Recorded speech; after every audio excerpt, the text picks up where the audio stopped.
আমি কখনো আশা হারাইনি। আমার মেয়ে অন ডিউটি অবস্থায় তাকে খুন করা হয়েছে। এইটা যদি বিচার না হয় তাহলে তো কোনো ক্ষেত্রেই বিচার হবে না। মানুষ তাহলে বিচার ব্যবস্থার উপর আস্থা হারিয়ে ফেলবে। নতুন সরকার এসেছে, নতুন স্বাস্থ্যমন্ত্রী, দুজনেই চান এটার বিচার, ন্যায় বিচার হোক, এবং সারা বিশ্ববাসী এই বিচারটার দিকে তাকিয়ে আছে। তাই এটা ন্যায় বিচার হবেই। ভোলা আজকে নাকি বলেছে যে বাবা মা যদি তখন বলতেন তো আমরা ক্রিমিনেশন করাতাম না। তো তখন যদি আমরা বলতাম, পুলিশ কি আমাদের বাঁচিয়ে রাখতো? আমাদেরও মেরে ফেলতো সেখানে পুলিশ। এত অ্যাক্টিভ ছিল পুলিশ। আমরা সেখানে কিছু বলতে পারিনি। কিন্তু শ্মশানে এই যেসব ডেড বডি পিএম হয়, তাদের ডেড বডি পোড়ানোর আগে চেয়ারম্যানের সাইন লাগে।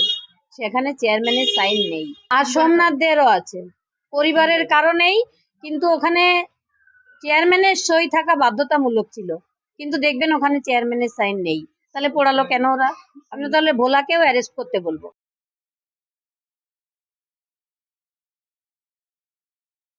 ফলো করুন দ্য ওয়াল.in